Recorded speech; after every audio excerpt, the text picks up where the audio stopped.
Hello, everybody, and welcome to Shifted Reality Season 2. Brand new seed, brand new server, and we are about to get underway and set up our starter base. Well, we're getting a little bit of a late start. The server's been up and running all morning, but are we ready to get going? Alright. So this season, we decided that we were going to do a village rebuild. Of course, that requires us to first find a village that is not already discovered and ransacked by other players, which is a little bit hard because we were getting started several hours late from when everyone else had already taken off into the world. So whilst there was this convenient village right near spawn, it was not going to really fit what we needed because it was already well ransacked and there was some damage and villagers were probably despawned quickly as players came and went from dying. Plus, I have a very good idea for what I want as my starter base, and, well, starter house really, and that would require us to get some dark oak and pale oak for the development and design that I have in mind. And fortunately, whilst we were traveling, we were able to come along and find one of those. Because, of course, the villagers are prone to dying, wandering off, and despawning, and we are not going to be trying to isolate them. I want this to be a living, moving city where villagers are coming, going, doing their daily rumors, and having their trips from their beds to their workstations every morning. So the starter house, in addition to being a starter house for myself, it's also going to double as a village spawner where the villagers will constantly be replacing any villagers that might happen to despawn or otherwise die off. Now for this house, we're going to need some key materials. Namely, we need the pale oak, the dark oak. If I can find it, I want to get some calcite to line the foundation of it. And we also, of course, are going to need to find a desert or some other adequate source of sand so we can make our glass for our windows. Now that we have our camp set up so that if we happen to die whilst we're here, we don't end up being kicked all the way back to spawn, we are getting ready to look for a creaking, because whilst we don't have any silk touch tools yet, you can make the creaking if you collect at least 9 of the resin and mine it or gather it at your convenience back at your base. And as it turns out, there was a creaking heart right close to where we set up our camp. So one just kept the creaking busy, whilst the others just came up and broke off the resin. And that is going to be another key ingredient because I want that bright orange color for my roof of my starter house. Now, working in pairs with your group, best way to collect resin if you're doing it manually, you can get the resin you need in no time, and then just go off and take a little nap, reset the day, get rid of the threat. Of course, we didn't get rid of all the threats, because as you will see, we were up long enough that we got some spawns outside of our camp, but they were quick and easy to deal with, or at least mostly easy to deal with. And I thought we had them all, but turns out one of them snuck up and got me from behind. And so all I really had to do was go back and pick up my stuff, and then we could finish going about our business of picking up the various plants that's in the area. The only thing we did not get was the hanging moss, but that's because that requires you to have silk touch again, or maybe just shears, which we don't have yet. So it was time to pack up camp and head on to find our village that we are going to be building at. And naturally, we were not going to give up on having resources that were relatively easy to collect on our way. Then we stopped to get any iron or coal we picked up. And one of the joys of exploring a new server is some of the views that you just randomly come across. But soon enough, our journey was complete, and we came around the side of the mountain and found a village that was untouched and untainted by any other players before us though I have no idea what that guy is doing on his roof. It was perfect for what we needed it to be. So I do hope that you come along on this journey and that we can build a remarkable new village for your interest and make it impressive for anyone to come and look at. So first things first, we need to make sure that we can get some of these villagers locked away into a starter house that we will be able to use in case any other villagers happen to get lost along the way. And so we're just going to do the old-fashioned way of trapping them in boats, and these guys who are stuck on their roof seem like the perfect candidates for that. And we'll get our guy from the boat. Just that simple, and bring him down here where he can't really cause any problems. Although, we're going to lead the rest of the way. Otherwise, he might get... Yeah, I knew it. He was going to get stuck there.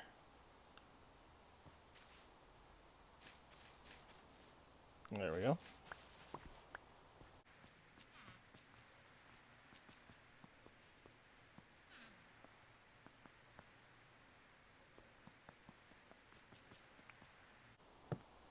And last but not least, let's make sure these guys are nice and safe from any accidental transformations into witches from lightning strikes or zombies that might come along and otherwise try to eat their faces.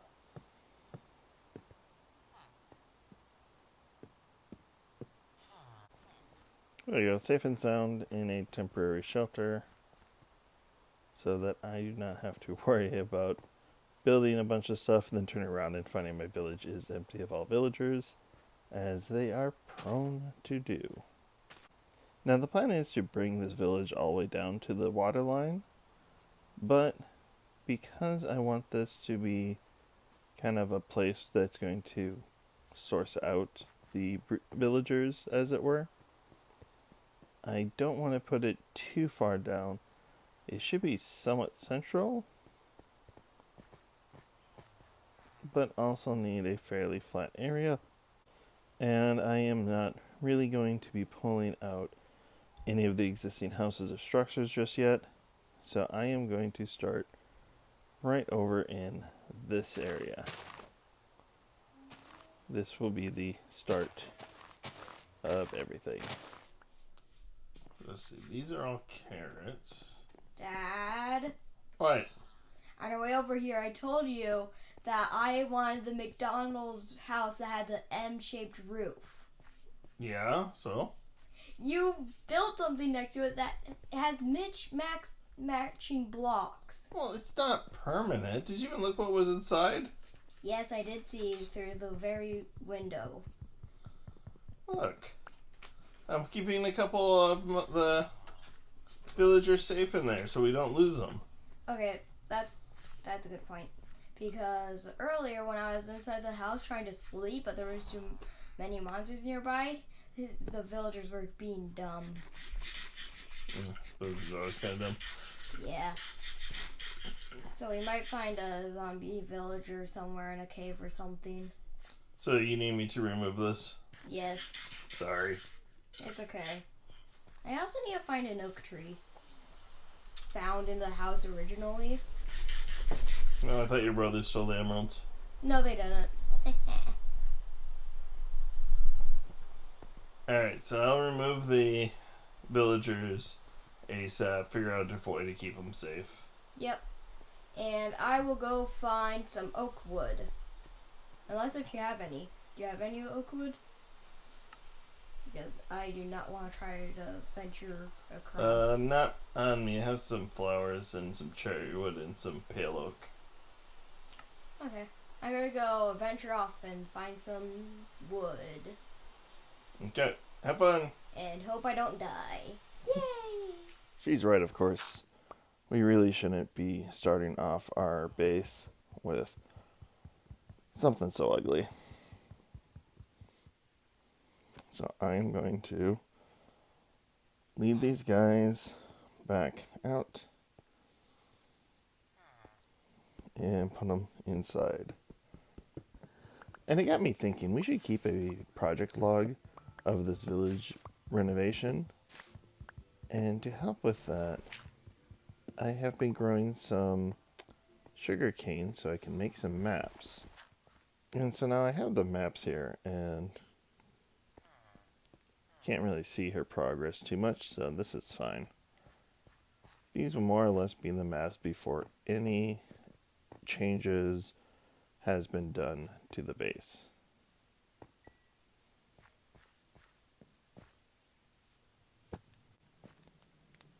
And then, just to make sure we don't lose our progress, let's make some glass panes.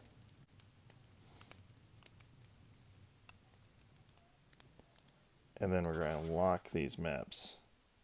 That way, no matter what changes, we can update the one map to see where we're going at, and we can leave the other map will stay original. And every once in a while, when we have a major project completed, like we were talking about building a border wall around the base, well, once we complete that, then we can lock that map, and then we should have a phased tracking of all of our bases this season. Now I'm starting to rethink the scale of this starter house, because not only am I bringing this out here, which will require a lot of terraforming on this side to make it all line up and work, I'd also need to take this wall a fair ways back, which then would require me to terraform all of this and all of that. And I'm not quite sure I'm ready for such a massive project for my very first one. I know we kind of did that for our second project last season, but this season I want to try and work a little bit more with the terrain and not against the terrain. So if I shrink my size down a little bit, I think I can get this to be a little bit more in scale and just to fit into the space that we've already cleared out here. But first and foremost, before I can even really get started, I need calcite to lay down the foundation. And fortunately for me, my son had found some already. So let's get him online and see if he can't help us locate it. Well, it wouldn't be the first episode of the season if I didn't have a fail with my audio recording. I did meet up with Felix and was trying to get him to show me where the calcite was, and we wandered around for a bit in some circles until he remembered how to get back there. But the whole time I did not have my mic on, so instead we get a montage of us traveling, and eventually we do find the calcite. And the thing I find weird about this is if you look in the left of the screen, there is that little orange circle, which is what pops up anytime the microphone is on. So I don't actually know why the audio recording failed in this particular gap. I also don't really quite remember exactly what we talked about, but once we get to the calcite, we collected it pretty quick and headed back after getting some extra iron and coal that is usually fairly common in the Stony Peaks biome where you can find the calcite. So it turns out it was a good thing that we had to scale this back, because I ended up not having enough calcite to do the foundation for the original idea and the original size. So that was actually kind of a blessing in disguise. Now the idea here is we'll have multiple farmer villagers in here, and they will harvest the carrots and trade amongst each other, allowing them to breed and make more villagers. But because the trapdoor is less than 2 blocks tall, they won't actually be able to leave at all. They're going to be stuck in this interior area, whilst any children that they have will be able to run right on out. But we still need to make it so that whilst the children can get out, we don't want any zombies to get in to harm our villager guys inside. So I've had to adjust my proportions a little bit just to make sure everything fits in nice, but I think this is coming along pretty well. Oh, hey, how's it going?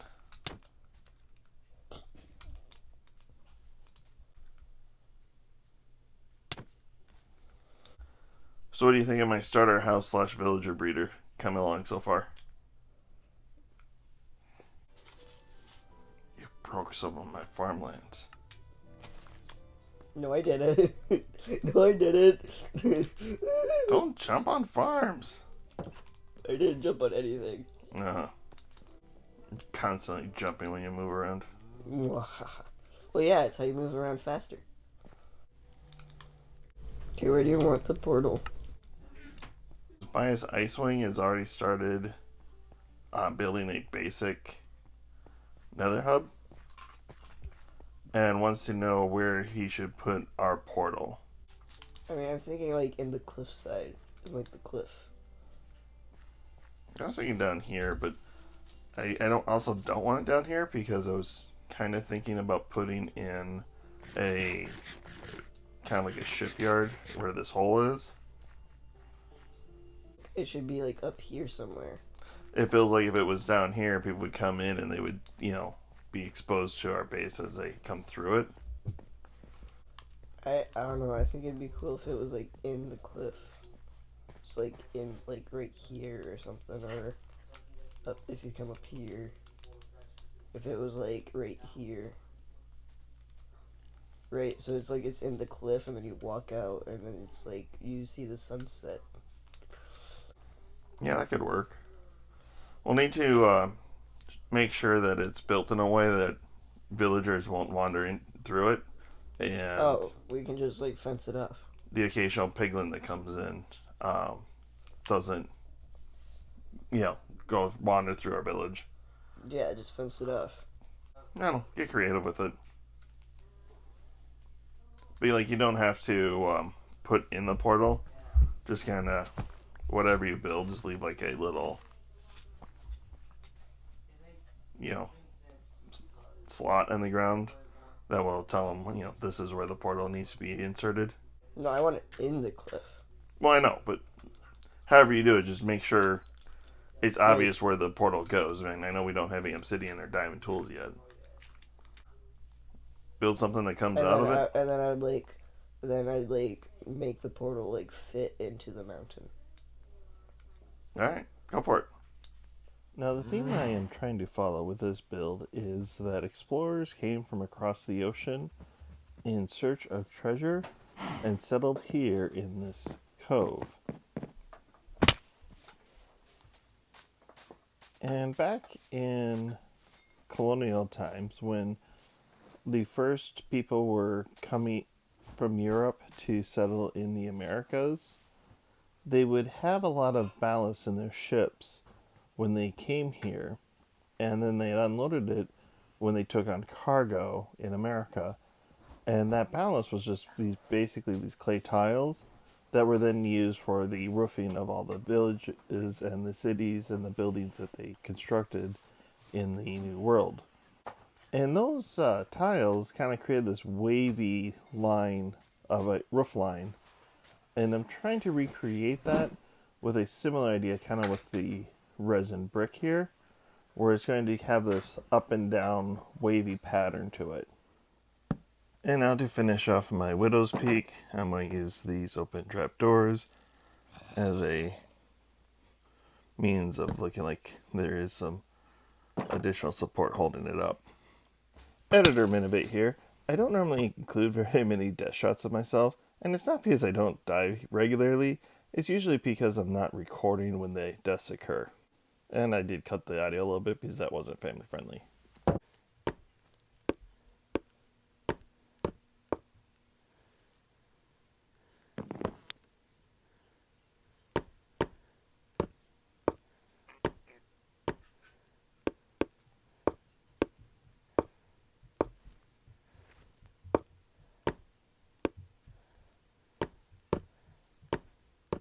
There, that's looking nice.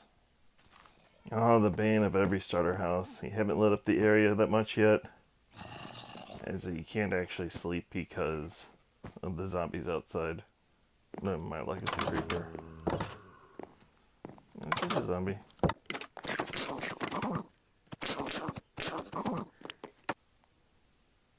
There we go.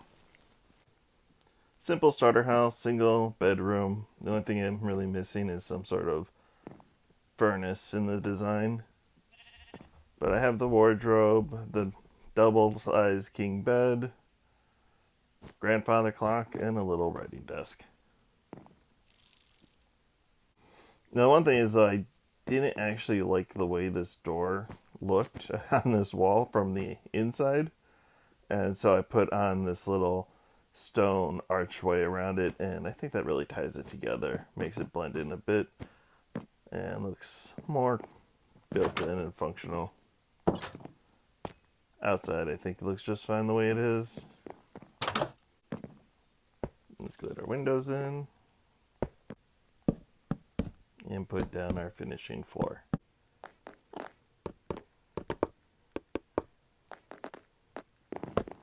Now, this is not meant to be a defensive tower. What this is called a widow's peak, which was a place for the wife of a sailor to spend at the top of their house, watching at the sea for their husband's ship to return from its adventure. As we are going with the idea that some explorers came to this land looking for gold and treasure and have settled down and started to build their residence. Oh, not you again.